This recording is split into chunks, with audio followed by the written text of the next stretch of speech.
la France-Afrique et de ses dérivés, mais également aussi du type d'élite de cet héritage de la France-Afrique-là, depuis les années 60. Il n'y a rien d'étonnant en ce qui concerne le comportement des élites, parce que même l'administration coloniale avait été faite, ou du moins les premiers administrateurs étaient des administrateurs au service des intérêts stratégiques du colon. Et les premières routes qui ont été réalisées, ou du moins les chemins de fer, on se rappelle à la Deuxième Guerre mondiale, à partir du Congo, pour justement soutenir l'effort de guerre en France, justement, tout a été fait de façon dans l'intérêt du colon. Donc, du point de vue de l'héritage colonial ou néocolonial de l'élite, il n'y a rien à dire. C'est une élite qui a été formée dans un égoïsme très exacerbé et qui, en tout cas, a bénéficié d'un écosystème au fil du temps qui est celui, en fait, de la recherche de ses intérêts et de l'organisation, en fait, des intérêts des pays à travers un certain nombre de réseaux et de clubs. Donc, il n'y a rien d'étonnant du point de vue de résultat de ce que cette élite intellectuelle néocoloniale nous présente. Du reste, pour ce qui concerne cette actualité malienne, particulièrement celle de M. Choguel Koukala Maïga, d'abord c'est de rendre hommage à cet homme-là, de le rendre hommage à savoir qu'il a été au rendez-vous d'un certain nombre de situations qui ont permis justement à Assimi Goïta et ses frères d'armes justement d'en arriver à ce résultat-là. Maintenant, ce qui est déplorable, quand on entre dans le contenu donc, des griefs qui sont faits donc, à la transition, mais également aux autorités, notamment M. Goïta, on se rend compte qu'il n'y a pas de profondeur.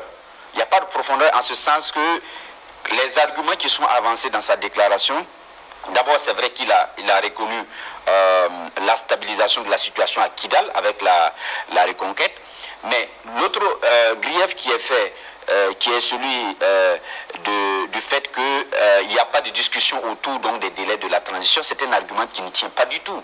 Ça ne tient pas du tout à savoir qu'il y a eu les ANR, les Assises nationales de la refondation en 2021, et les Assises, les forces vives même avaient donné environ 10 ans à M. Goïta, qui a trouvé que ces 10 ans étaient très élevés. On a rabattu les 4 à 5 ans. Donc on n'est même pas encore au délai, à la veille même des 5 ans. Nous sommes en 2024, en fin 2024. Donc c'est 2026. Donc d'où vient l'idée de parler aujourd'hui en fait de discuter de la fin de la transition. L'un des arguments qu'il évoque également, c'est en fait le manque de dialogue interne. Et ça, c'est étonnant de la part d'un chef de gouvernement, dans le cadre donc, de ce qu'on pourrait appeler la collégialité de l'action gouvernementale. Il y a des choses qui peuvent se résoudre en interne, d'autant plus que ces affirmations-là viennent quelques semaines, pour ne pas dire 10 jours avant donc une décoration qui lui a été attribuée au palais de Koulouba. Il y a les conseils des ministres qui sont organisés régulièrement. Qu'est-ce qui ne peut pas être discuté avec M. Goïta qui aujourd'hui se retrouve aujourd'hui dans le cadre d'un meeting justement sur la place publique. Donc, monsieur dans le pied, je le dirais oui. Parce qu'on n'en avait même pas besoin.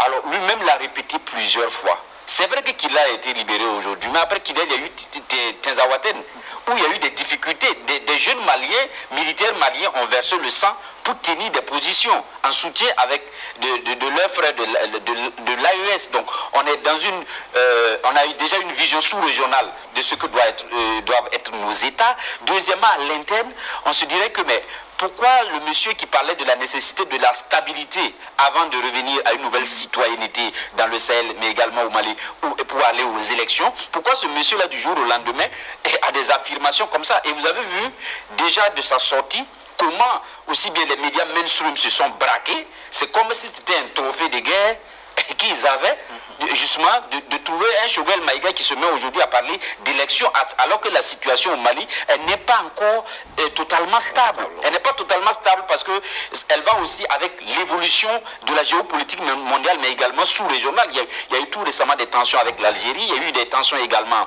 avec, à l'occasion de cette histoire de Tinzaouaten. On a vu que avec l'Ukraine, il y a déjà des problèmes. Donc, on est dans un environnement géopolitique très fragile.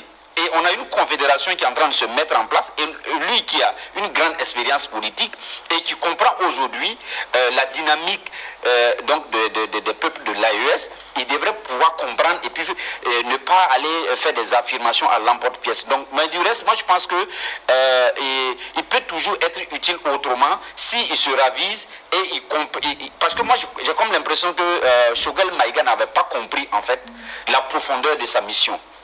Il n'avait pas compris toute la profondeur de sa mission. Et c'est ça qui me fait rejoindre Doyen pour dire que, en fait, il y a une sorte d'habitus au niveau des acteurs politiques qui fait qu'à un certain moment, il est difficile le détachement des pratiques politiciennes lorsqu'il y a des dynamiques qui viennent. Actuellement, le rouleau compresseur de ce qui se déroule dans l'AES, ce rouleau compresseur même est plus, j'allais dire, est difficile même à cerner par les dirigeants. C'est un mouvement qui est le fruit d'un processus et d'un combat qui a été mené pendant des dizaines et des dizaines d'années, à savoir que de plus en plus les dirigeants africains, avec les difficultés économiques et la situation de nos économies avec le terrorisme qui s'est invité, il y avait des nécessités de changer de paradigme.